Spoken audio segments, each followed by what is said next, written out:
తెలంగాణలో కట్టే future city నుంచి ఆంధ్రప్రదేశ్లో కడుతున్న రాజధాని అమరావతి వరకు 8 లేన్ల గ్రీన్ఫీల్డ్ హైవే వేస్తారట. తెలంగాణ ప్రభుత్వం ఈ మేరకు నిర్ణయం తీసుకుంది. బందర్ వాడరేవుతో 4వ నగరి అనుసంధానం, దీంతో జాతీయ అంతర్జాతీయ వాణిజ్య రవాణా సులువు.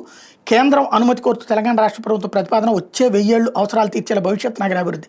తెలంగాణ రాష్ట్ర ప్రభుత్వం అత్యంత ప్రతిష్టాత్మకంగా నిర్మిస్తున్న 4వ నగరి ఫ్యూచర్ సిటీతో రాష్ట్రాభివృద్ధి మరో దశకి చేరనుందని పరిశీలకులు అంటున్నారు. భవిష్యత్ నగరాన్ని వచ్చే 1000 ఏళ్ల అవసరాలకు తీర్చేలా ఒక నమూనాగా అభివృద్ధి చేయాలని నిర్ణయించుకున్న సర్కార్ అందుకు అవసరమైన మౌలిక సదుపాయాలు కల్పించడంపై దృష్టి సారించింది. ఈ నేపథ్యంలో ఫ్యూచర్ సిటీ ఆంధ్రప్రదేశ్లోని అమరావతి మధ్య 8 లేన్ల గ్రీన్ఫీల్డ్ ఎక్స్ప్రెస్ హైవే నిర్మించాలని నిర్ణయించింది.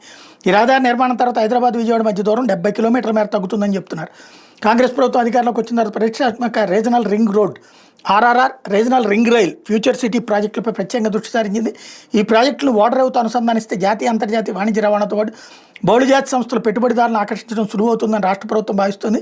ఈ నేపథ్యంలో ఫ్యూచర్ సిటీని ఏపీలోని మచిలీపట్నంలో బందర్ పోర్టుకు అనుసంధానించాలని అధికారులు నిర్ణయించారు. ఈ మేరకు రాష్ట్ర ప్రభుత్వం తన ప్రతిపాదన కేంద్రానికి సమర్పించింది. దీనికి త్వరలోనే అనుమతి మంజూరవుతుందని అధికారులు ధీమా వ్యక్తం చేస్తున్నారు. ఆర్ఆర్ఆర్, రీజనల్ రింగ్ రైల్ ప్రాజెక్టులను కూడా అంతర్జాతీయ స్థాయి మౌలిక సదుపాయాలు కల్పించబోతున్నారు. రీజనల్ రింగ్ రైళ్లు బందర్ పోర్టు లేదా ఇతర ఓడరేవుతో అనుసంధానించే ప్రత్యామ్నాయ మార్గాలపై కూడా అధికారులు కసరత్తు చేస్తున్నారు. దీంతోపాటు RRR వెంట 2 డ్రై పోర్టులను ఏర్పాటు చేయాలని రాష్ట్ర ప్రభుత్వం నిర్ణయించింది. మెదక్, చౌటుప్పల్ లేదా ఖమ్మం వద్ద వీటిని ఏర్పాటు చేసేందుకు అధికారులు కసరత్తు చేస్తున్నారు.